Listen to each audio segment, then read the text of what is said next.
Mere Conservatism.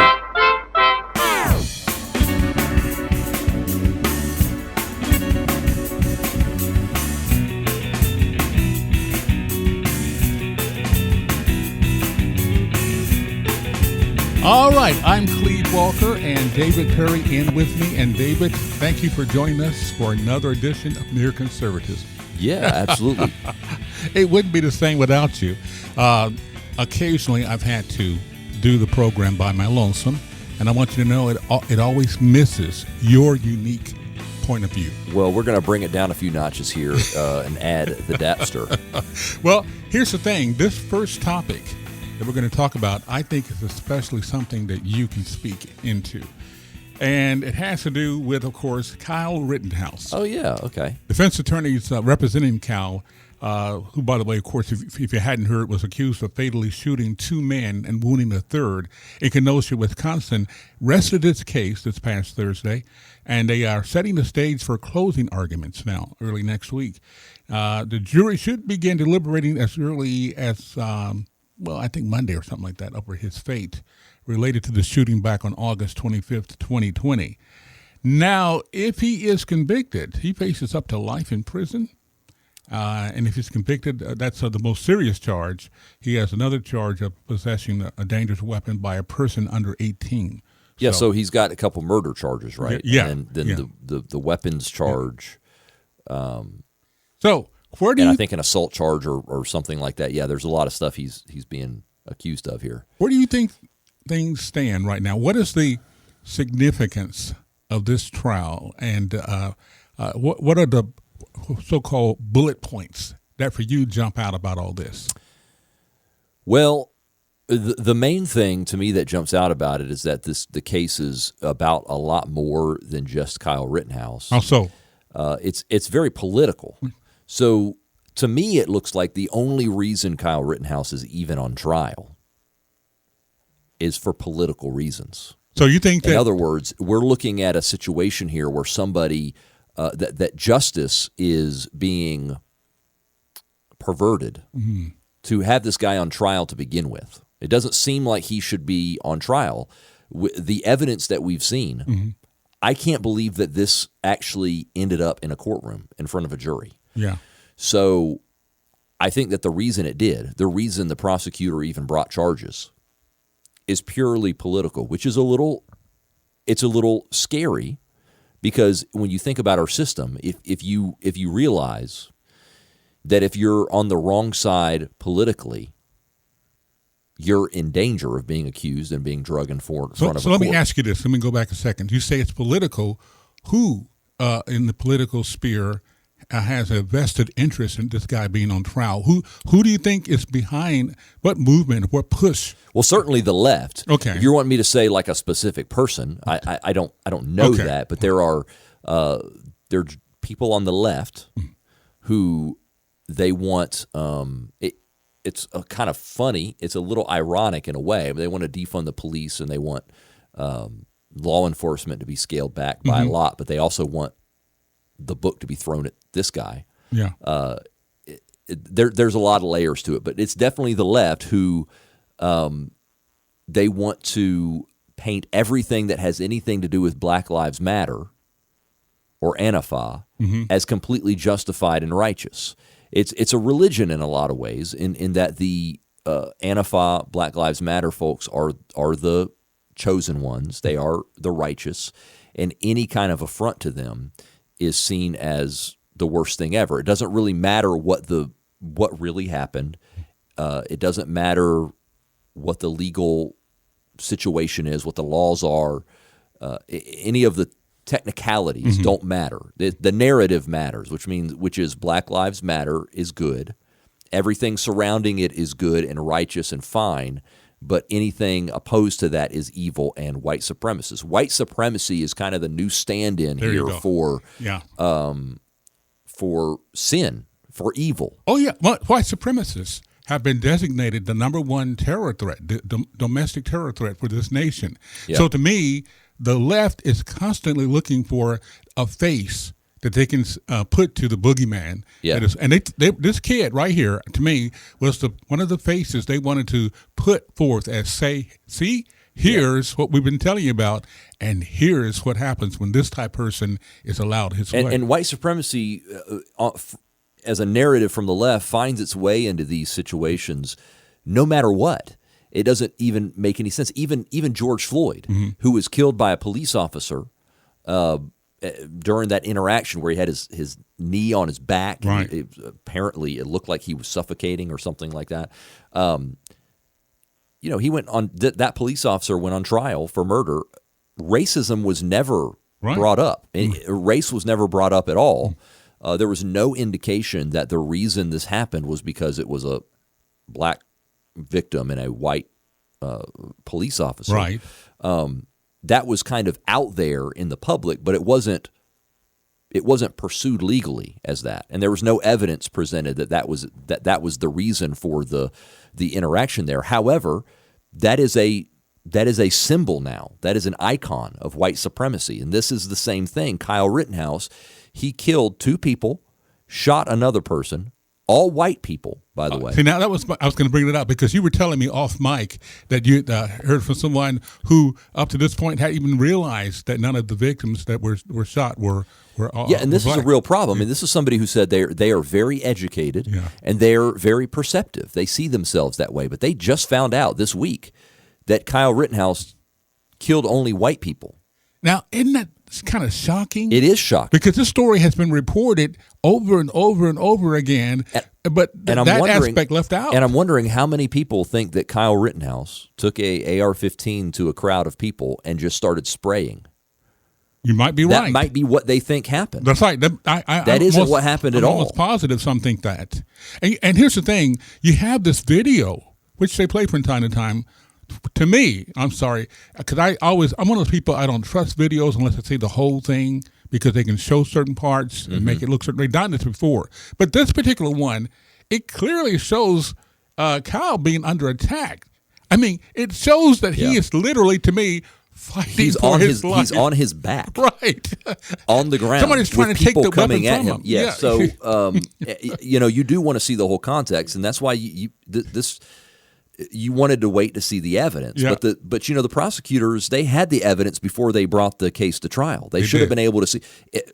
The only thing you could say is that Kyle Rittenhouse came to cause problems. He came with a rifle with the intent to use it on somebody. I would say, to me, I think he came unwisely, by the way, but I think he came sincerely with the idea, I'm going to stand for law and order. I'm going to take it upon myself to be there. And I actually believe he thought the rifle would cow people, prevent them from, at least in his area, doing stuff, and found out differently. But to me, he made an unwise move. But what he ended up in was a life or death situation with his life at stake. Yeah, he might not should have gone to begin with. I think in hindsight, most people would say that. However, if you're going to go into a situation like that, I do think that you should be armed. And I think a lot of people say the opposite. They say, look, if you're going to go into a situation you know is dangerous, you shouldn't take your guns.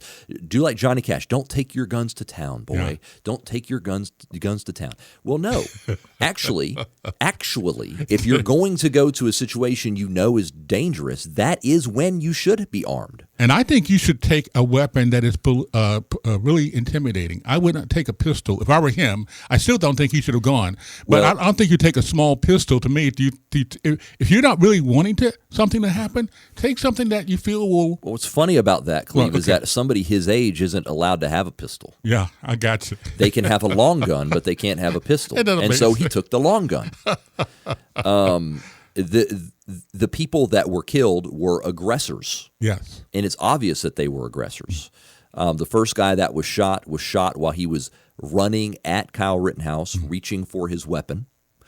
This happened right after somebody else fired a gunshot in the air. So Kyle Rittenhouse turned around after hearing a gunshot, saw somebody coming at him, reaching for his weapon. And my philosophy is, Cleve, if somebody tries to take your weapon from you, you should give it to them.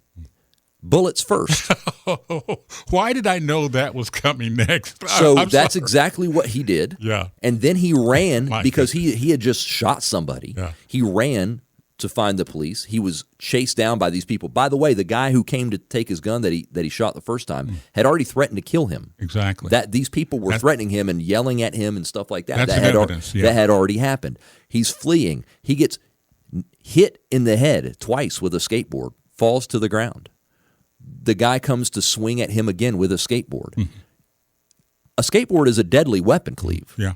You could kill somebody in one swing with a skateboard. It's a slab of wood. I don't even care if they killed him with it. If they rendered him unconscious, he is still good as dead. Yes, absolutely. The shootings were justified. Yeah. In fact, I don't know that Kyle Rittenhouse is a hero, but I would say his ability to defend himself with an AR-15 in that situation was kind of impressive. Well, he's on the ground.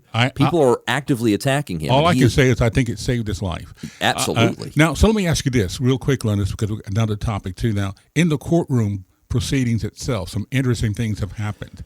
Did you catch any of the dialogue between the judge and the prosecutor about him trying to bring in the evidence that the judge had already ruled? I think the evidence was other things that Kyle Rittenhouse had said or done, not relating to this particular and some case. of them happened after the whole thing. Yeah. Okay, all right. So what do you think about this judge? The judge is going to be public enemy number one after this. Look, I don't know what's going to happen it's hard to predict what the jury is going to do, but if they convict him, especially of the murder charges, maybe something with the weapons charge. I don't really know all the details about that, but if they somehow convict him, it's a absolute miscarriage of justice. I agree. It never should have been brought. He should absolutely be innocent. If that happens, if he is acquitted, which he should be, his life is pretty much over. Yeah. And the judge's career might be over because the left will come after him. In fact, they're already doing that. They're already claiming that the judge is a white supremacist because, of course, that is the only. I heard somebody say, the only way the left, because they're so spiritually defunct, and they have so denied God and the truths of His Word, the only way that they can talk about sin is through racism. It's the only thing That's in the their only brain. sin. That's the only sin. That's the only sin. It's the only possibility they have of communicating something that's bad, and so that's why everything is that. Always will be. I just want to mention real quickly about this judge whose name was Bruce Schroeder. He took some additional criticism after doing the proceeding. He requested during the murder trial that attendees, those in the court, applaud for the nation's service members on Veterans Day. He took a moment to do that. David, that has driven many on the left absolutely bonkers. It goes to show what kind of man this guy is. Yes, it does. Yes, it does show what kind of man he is. Thank you, left. I agree. So obviously he has two strikes against him. The fact to me that he is really chastising this overzealous prosecutor big time. I mean, he just talked him down. I loved it. But secondly, he's shown that he's also a patriot, and that's persona non grata anywhere in progressive circles. So I agree with you. This man now, Bruce Schroeder, pray for him, because he is now a target by the media and the left. He is. It will be interesting to see what happens because I have a feeling that Kyle Rittenhouse is going to be found innocent and that there is going to be a backlash. They're preparing for riots already, in case you didn't know. The police department they're already preparing for riots. But we'll come back to that again because that's still, of course, an ongoing story. I got a question to ask you that might sound strange because everybody's talking about the inflation and the gas prices in particular. This is going to be the most expensive Thanksgiving dinner in American history when you tabulate all the additional costs into the turkey and the cranberry, all that kind of stuff, all right? I got a question. Do you think Biden and the progressives are really worried about inflation and high gas prices, or do you think they actually like inflation and high gas prices? What's your opinion? Well, they like high gas prices. Why? That's part of the plan. because that's kind of important. Why? To make alternative sources of fuel more economically viable, price of gas has to be higher. That's just they've already said they want to get rid of fossil fuels. I mean, Biden has made no pretense about that. So how do you get rid of that? That has always been well, not always, but for the past couple of decades, this has been a thing on the left. Is that you have to basically bankrupt or make it untenable for these businesses to sell oil and gas, so that solar and wind and all this other stuff is economically viable, because right now it just isn't. But they got to have it again, and we'll go on to what you're making. But they got to have the high gas prices. They don't want the gas prices to get lower. Yeah. This is their intention, and I just think we need to understand that on our side of the issue and keep pointing that out. And we need to point out as well that it's really not about being clean either for them, because natural gas is very clean. True. And they don't like fracking. Oh, no, they hate that. That would get the natural gas. That's something that they don't like. What else is very clean is nuclear energy, and they're not big on pushing that kind of thing. So it's not really about being clean. They have their pet projects that they like. So what's it about? It's just about restructuring the economy in the way that they think is just or equitable is the word they like to use. The great reset. And they have their vehicles that they use to do that, which is these green initiatives. And so that's what it's really about. I think they probably do care about inflation to an extent, because it hurts them very much politically. So what I'm saying is that they do want gas prices high. They would probably prefer that to be the only thing high, because everything else going up hurts them a lot politically. Yeah. But there are things that perhaps they want to collapse the system. That's something that we've talked about a lot. Bingo. When prices go up. Bingo! I'm sorry, for me, you just nailed it, David. Prices go up on things like meat and various other. We're entering the holiday season where there's a lot of spending going on, and maybe they want everybody to do with less and be happy about it. Marxism itself, that's their goal. They have to destroy the current system. Literally. They literally have to destroy. They don't want to reform it. They don't want to renew it or improve it. They want it to collapse and build out of the ashes the great systems that they think are going to be the utopia. So my point is, you just said it. They want a collapse. In any kind of economic collapse, the government becomes all-powerful. And I hate saying this. I hate sounding so cynical, but they need – when Obamacare came out with the so-called Obamacare solution to insurance, the purpose of Obamacare was to cause our insurance system to collapse and for there to be a single payer. That's how it works. And so I hate to say it like this, but they need our capitalist economy to collapse. That's their big aim. They do. I agree that there are many on the left that want that. There are some that are just kind of stupid, maybe actually. too dumb to know better. Yeah, I agree with that. But Republicans are helping them. How so? They passed the infrastructure bill with the help of 13 Republicans who ought not to be reelected. This is spending. So we have record inflation, and a lot of it is because the government is pumping too much money into the economy. So let's pass a $2 trillion spending bill. Yeah.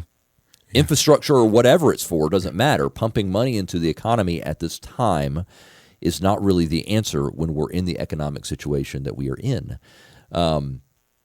That's what I think. A lot of Republicans in the Senate voted for it too. I know. And so, the Mitt Romneys, I think even Mitch McConnell voted for this because the infrastructure projects is a popular thing. A lot of people, that sounds good to a lot of people. Remember, Donald Trump had infrastructure week every other week.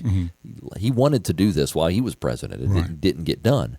But spending this kind of money, this extra money, when we're in the economic situation we're in, is only going to cause inflation to continue. But they've even changed the definition of infrastructure on the progressive side, okay? It's not road and bridges. It's now green energy initiatives. It's now all sorts of stuff. It's daycare. It's now free daycare. So my point is... you remember Obama's shovel-ready jobs. This is the same thing. Yes, very same thing. Because Obama, again, and his ilk are behind all this. unbeknown to a lot of folks. Okay, we got a few minutes. I want to touch on something else real quickly, because this is how we fight. To me, again, we got Wisconsin lawmakers recently passed overwhelmingly the nation's first, most powerful academic transparency law that pulls back the curtains on the content of all classroom instructions. This bill requires schools to post online a list of specific instructional materials being presented to their kids so that current and prospective parents can see for themselves whether the content awaiting their kids is academically rigorous or ideologically extreme. And where is this being? Wisconsin. Okay, yep. Wisconsin, which if we can do it at Wisconsin, we can get this law passed anywhere. Yeah. David, this is the kind of things we're going to have to do. I mean, we need voter reform, election law, yes, but this is so cool. It's not what the teachers union want. It is good. No, of course they don't. Teachers are, unfortunately, going to universities and being trained in racial essentialism and critical race theory and stuff like that. And they bring it, a lot of them bring it to the classroom, whether or not it's in the curriculum. Whether it's named in the curriculum or not as CRT, it's there. Yeah. So, but this is good. I mean, this is an important thing. And the reason, look, the Virginia election, we talked about it quite a bit last week, but this was the Republicans doing a great job seizing on an issue that is important to a lot of people. Not just Democrats, Republicans, or independents, You might even say that it was a very populist message. It was. No, it was. To say parents should be empowered. Your children are your children, and you are entrusting us to educate your children, and there should be some accountability there. And Terry McAuliffe said, we don't think so. So right. You had a contrast. And it's not the idea that people who you entrust your children to should have accountability to you goes across party lines. There are left liberals that would agree with that. Mm-hmm. There are left liberals that don't want to just turn their children over to who knows who to be taught who knows what. Bill Maher even agrees with that. Yeah. So lived like he is. So here's the thing. And guess what? Those people might want their children to be taught some things that I wouldn't want my children to be taught. But the point is that they get to choose that. Right. Agree. Which I have no problem with. It's their family and their children. Yeah. So, if you live in a super liberal area of the country where everybody's left and you all want your school board to make sure you teach your children some leftist theories or something like that, I don't think that's good. I don't think that's good for the children. I would disagree with that. And if I lived there, I would fight that politically. Mm-hmm. However, if I don't live there, it's not really my business, is it? Because they're your children and it's your school zone. Which should be a local thing. I agree with that. I'm homeschooling my daughter because of stuff like this. We live in a great school zone. We have a great school system. One of the best in the country. As I know. One of the best in the country. But I don't really feel like risking it. Because sometimes these parents don't find out until much later that their kids are being taught racial essentialism. Right. And a lot of the parents in Virginia who had an opportunity to speak to school boards and interviewed by the media said things like, yeah, my daughter came home, she's 6, and she came home and crying, asking me if she was born evil because she's white. Well, I'm a bad person. And this is something that she learned in a history lesson at school. Yeah. And I had to take her out. I had to put her in private school. It's very expensive. I would much rather send my daughter to my community school that I already pay for with my tax money that's right by my house, but I can't because of the way the school boards have allowed it to be perverted. Somebody hear you saying this, what you're saying right now, would say, man, he has a lot of mistrust in the government and things like this. I have even less trust in the government than I used to, which I've never had very much. But after you see Kyle Rittenhouse, let's go back to that. That's an example of why would you trust the government when the systems that we have in place are being perverted to have a guy like that on trial. To have a case like this on trial, this is a case of our system being perverted. When you see the system in the FBI allow the Steele dossier to be used for a 2-year investigation and a special goodness. prosecutor against a president and stuff like that. When Thank you. we find out all along, it's coming out that this was false from the beginning, and they knew it. And it was done by the Democrats and those associated with the Why Clinton would campaign. I trust the Why would I trust the government? Why would I trust the government when, and our systems, when we can't even? I mean, I hate to say this, but in some of these cases with the 2020 election, we can't even get hearings. That's true. Hadn't been able to present a case. And I'm a conservative, Cleve.